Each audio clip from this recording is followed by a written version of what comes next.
pourtant ce qu'il a dit n'est rien par rapport à ce qu'il a entendu en termes de Mambegna. Ce qu'il a dit à Sonko, c'est énorme. On l'a traité de tous les noms d'oiseaux dans ce pays. On a même prôné l'apologie de la violence, la mort. Nangiray Sonko. On l'a entendu. Moustapha Diakhaté tout le temps. Ahmed Suzanne Camara. Et la Diouf, vous entendez. Donc moi je pense qu'on est allé très loin. Il faut qu'on revienne à de meilleurs sentiments. Le président Otili qui parle de l'esprit est bon. Sauf qu'il l'a fait à un moment où peut-être c'est un peu tard. Dialoguer à quelques jours des élections, ça ne me semble pas pertinent. C'est la 4e fois que le président de la République convoque le dialogue. Ouais. Il l'avait convoqué en 2016. Il l'avait convoqué en 2021, si je ne me trompe. Ouais. Il l'avait convoqué récemment, le 3 ou le 5, 28 mai comme ça, je pense, avec ce qui a permis d'ailleurs Khalifa Sall et Karim Wade de participer à l'élection présidentielle. Et ça, c'est le 4e dialogue national. La base du dialogue, c'est la confiance. Elle est rompue.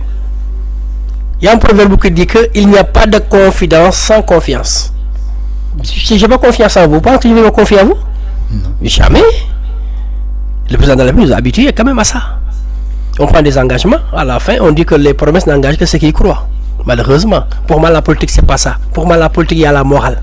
C'est une bille. Nous sommes croyants. Il y a des catholiques qui sont des glodons, amuloo gëm. Mënoo bëgg def politique, bëgg def nu mu la neexee.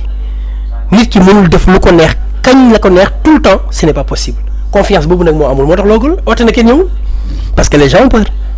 Nit ñi wax nañ ni waa Pastef bu ñu wuyu ci dialogue bi ba ñu obtenir le report de l'élection présidentielle bu fekkente ne carte bi dañ ko war a rejouer waat ñoom il risque de ne plus avoir de candidat même bu fekkente ne dinañ leen jaay ni Ousmane Sonko dina nekk candidat ñoom seen possibilité yëpp dina daal di nasaxaay. C'est une probabilité. Exemple laa lay jox. Allons-y dans les faits. Qui est le candidat de Pastef actuellement de substitution? Kan mooy candidat de substitution bu Pastef? Bassirou Diomaye, plan B. Très bien. léegi ñi baataat carte gi Sonko génn ñi àndoon ak Sonko ne ñun Sonko lañ bëgg Diomaye dañ ko bëggoon parce que Sonko nekku fi waaye comme ñëw na ñun Sonko la ñu àndal ñi àndal nag Diomaye ne déedéet yaakaar na boobu duñ ko nangu il faut qu'on soit conséquent et logique ndax kii moo doon porter loolu mën na nekk possibilité pour ñoom ndéemte Ousmane Sonko ñëpp xam nañu il n'est pas né de la dernière pluie. Vidéo yi mu def ak stratégie bi su soxalee Sonko yi mu dévoilé est-ce que dina amaat possibilité boobu noonu tegaat beneen stratégie mun na ko am parce que lui quand même je pense qu'il a beaucoup de choses dans sa besace hein. Il a beaucoup de stratégies et tout yu mun a utiliser yaakaar naa ne xalaat na sax ci li peut-être lu bëri mais dama la bëgg wax ne la Déthié Fall sama dégg nga ko ce n'est pas au moment de son départ qu'il va diviser l'opposition ils l'ont compris pourquoi mu oote woon Yewwi Askan bi ñoom Khalifa Dem da ko éclater pourquoi tey mu bëgg wax Sonko kañ jaxase pour que éclater waat yeneen vous pensez qu'il le fait parce qu'il le veut? Non. Exemple laa lay jox ñëpp dañuy yaakaar ne Diomaye Faye mun na gagner élection bi ñu suspendre ko vous pensez qu'il va le faire la part belle là pour qu'il gagne les élections? Non c'est être naïf. Macky ne le fera pas de cadeau. Il n'a jamais fait de cadeau d'ailleurs au Pastef jusqu'à maintenant. Ousmane Sonko il est important. Où sont les jeunes? Il y en a plus de 1000 et quelques. Vous pensez qu'il va se lever un bon jour pour être gentil comme ça? Non. En politique, il y a, tu l'as dit, Maro Caïma. Il faut se préparer en conséquence. Tout à fait. Tous les coups sont permis dans leur niveau, bien que la politique pour moi de Lolo. Mais à un moment, il faut aussi se prémunir. So décider dem ci politique da ngay fagaru ndax lu nekk mën na la ko fekk day am donc loolu laa jàpp pour man les gens vont penser une fois avant d'aller au dialogue. D'accord. Alors vous êtes dans votre émission Bambadinka, la mare des crocodiles. C'est votre émission politique sur votre chaîne préférée Kéwoulo TV. ñu amaat mbégte encore dalal ki nga xamante ni moom moo di Aliou Badara Ndiaye nekk coach en développement personnel en même temps formateur en gestion des ressources humaines.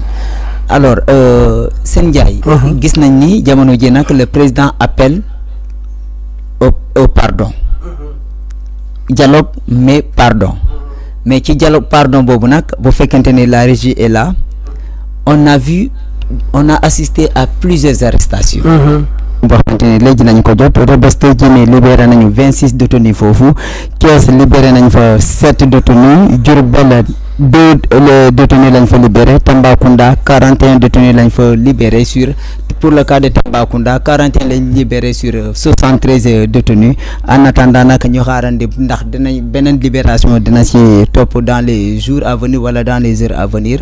Alors Sène Ndiaye dégg nga la réaction de Ali Koli boo xamante ni jamono ji nag sa famille est en détention en particulier sa femme Aramata Djeba ak doomam boo xamante ni jamono ji nag ñu nga wax ni war na mën a am 9 mois bala jëm nga au niveau de la maison d'arrêt et de correction. Dans ces conditions le pardon est-il possible? C'est très bien. Bonne question, mon cher. On va faire un petit rappel ci historique. wolof ah. Ci wolof d'accord dinañ def benn genre. dellu ci gannaaw tuuti pour xool. yaa gis bi ngay fàttaliku communisme bi muy am dañu doon jàpp nit ñi par leur idéologie leur courant de pensée. Tel est un communiste. Et certains même ont été tués sur la base de fausses accusations yoo xam ne dañ ko sosal pour jàpp ko. ay juifs yi l'Holocauste ñu fekk nañ ko fi ñooñu doon dénoncer di leen jàpp on a comme l'impression de revivre ça l'histoire est en train de se bégayer. Ça veut dire quoi?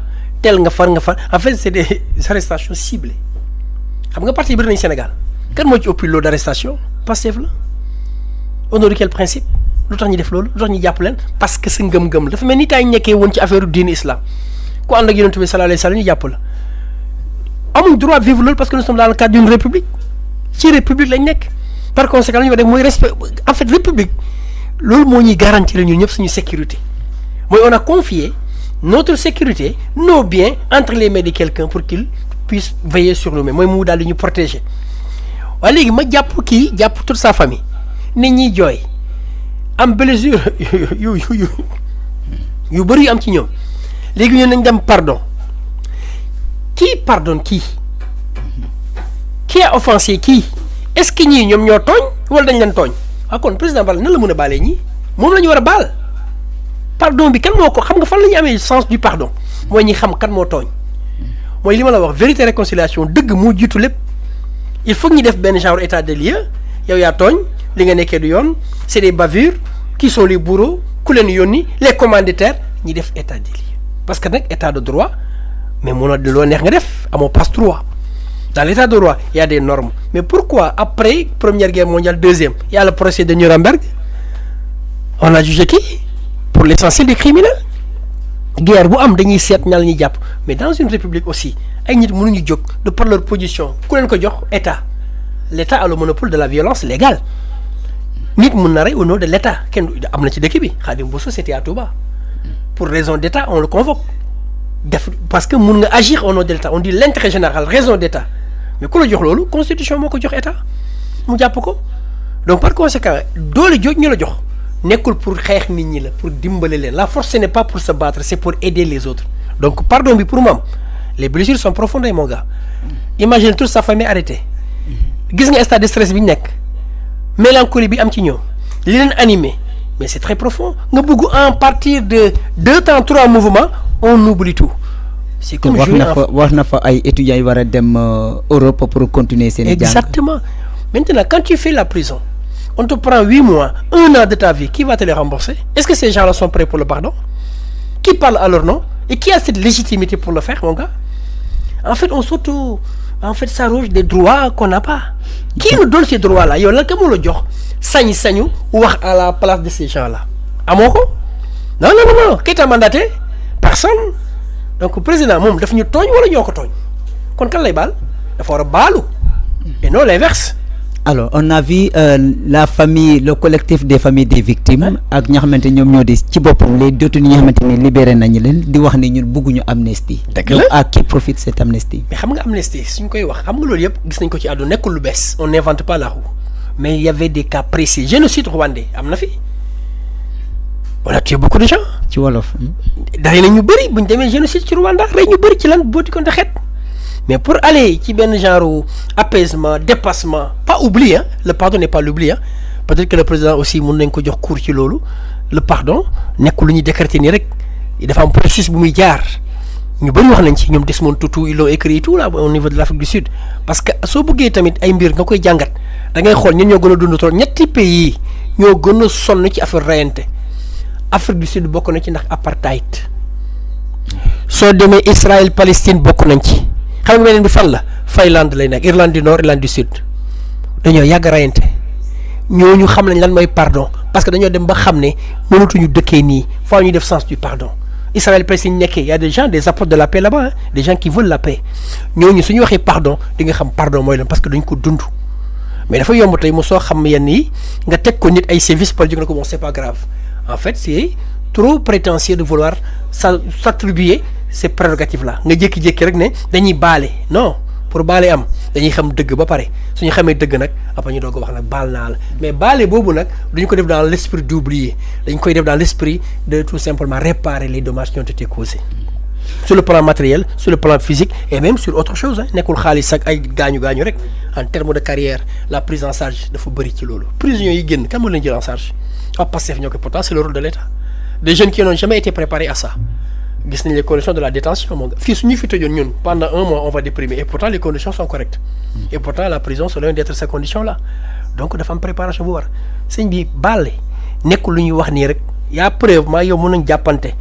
Est-ce que Ben mën na jékki-jékki ne baal naa leen Ben en quoi ça le concerne sama diggante yow ba muy wax baal naa leen il peut être un facilitateur du pardon. Mais maag yow yi ñuy xool ku tooñ ba pare ñooy lu maa tooñ te suñ dundee daf ñuy jàngal ne yaa gis nit su tooñee da nga koy dimbale ñu ne naka nga wax ko yaa tooñ donc fii balaa ñuy baal dañuy wax kan moo ñu tooñ ba pare te lu ñuy jàpp asag lu ñun ñëpp dañ ne président moom moo tooñ nit ñi ndax moo xëy daal di interrompre suñu processus bu waroon def daf ñu tooñ ñun même waxuma ñun tëj daf ñu tooñ sur le plan respect sur le plan considération on est la risée du monde mon gars. Nous nous donnons des leçons. On va se faire très petit et se taire parce qu'on n'a plus de leçons à donner à personne. À cause de quoi? D'une seule personne. Donc là, ça pose un souci mon gars. Pardon bi, barne, mais il est préalable, on ne l'a pas encore respecté. Alors, je rappelle à nos fidèles internautes que vous êtes sur votre premier numéro qui est émission Bambadinka, la marée des crocodiles. En chaîne politique, Diamono Djenak Sénégal, depuis un certain temps, la tension sociopolitique et judiciaire même est très montée et ça fait plaisir aussi.